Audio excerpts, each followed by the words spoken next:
Di balik tentang Turki yang dianggap sebagai negara Islam modernis, Islam yang sangat Islam yang merepresentasikan diri sebagai perwakilan Islam di antara Barat dengan Timur.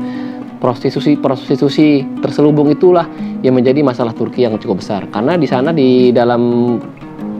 kemudian Mbak Lydia ini berusaha mencari tahu bagaimana bentuk prostitusi di Israel dan Palestina itu.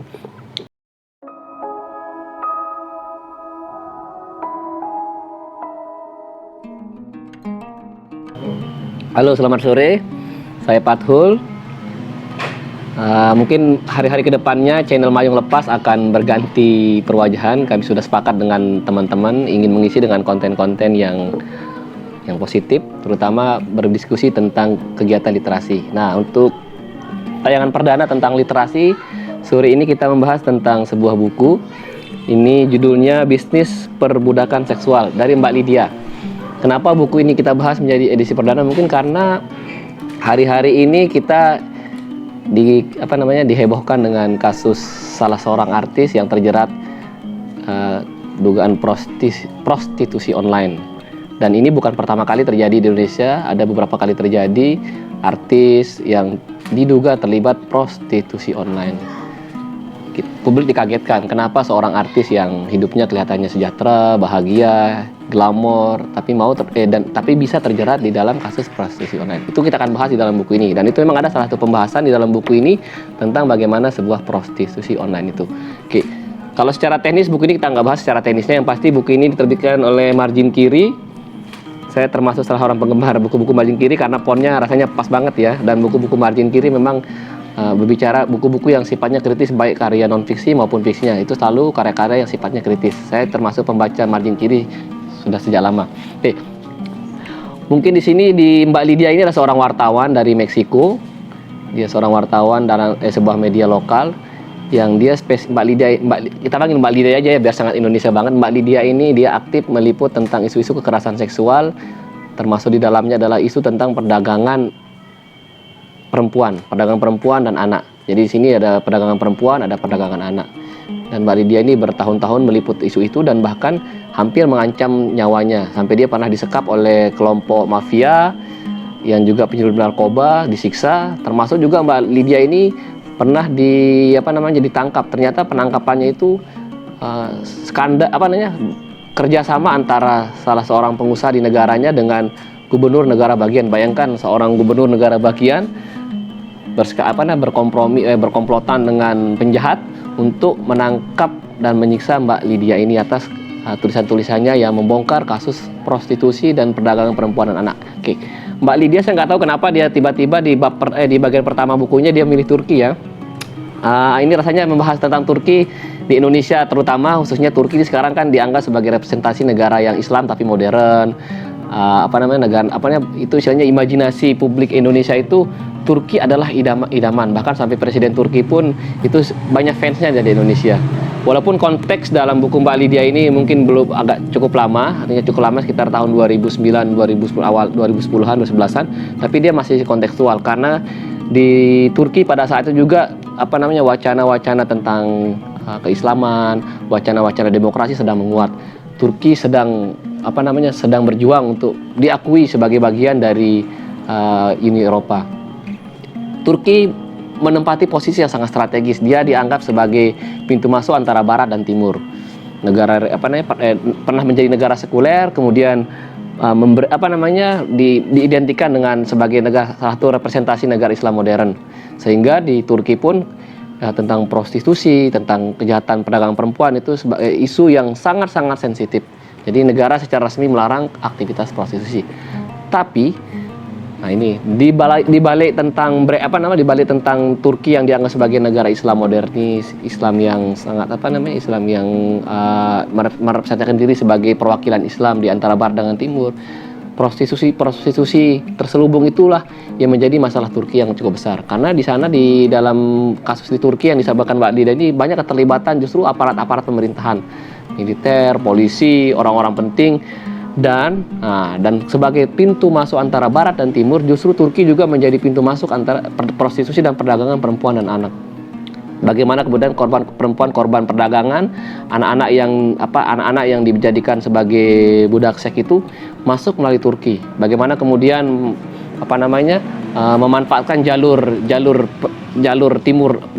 timur barat dan Turki tengah-tengah itu juga menjadi jalur prostitusi.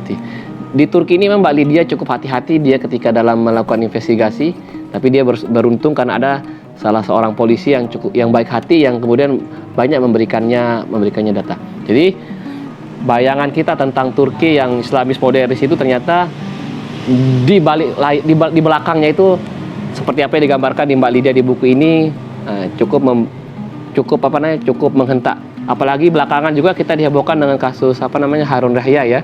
Harun Yahya ini saya ingat ketika saya masih kuliah itu menjadi fans baru mahasiswa ketika dia menulis buku-buku keislaman yang banyak membantah teori Darwin. Tapi belakangan kan dia juga memiliki salah satu sekte yang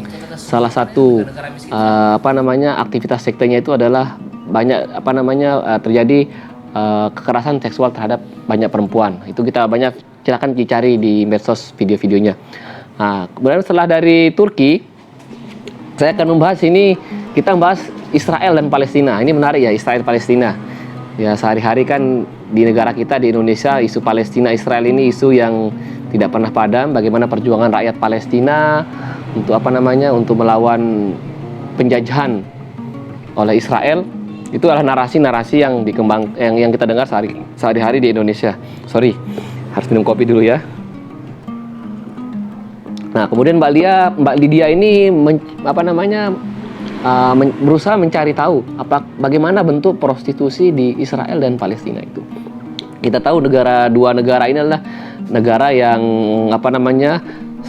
sama-sama mengidentikan diri sebagai negara agama, Israel dengan Yahudinya, Palestina dengan Muslimnya. Dan dua agama ini sangat menentang namanya prostitusi. Tetapi selalu manusia itu, kejahatan itu selalu punya cara. Jadi kegiatan prostitusi, perdagangan, eksploitasi seksual itu banyak terjadi di ruang-ruang yang privat, misalnya di hotel. Jadi sini digambarkan bagaimana perempuan-perempuan itu diselundupkan ke hotel, kemudian transaksi seksual itu dilakukan di sana.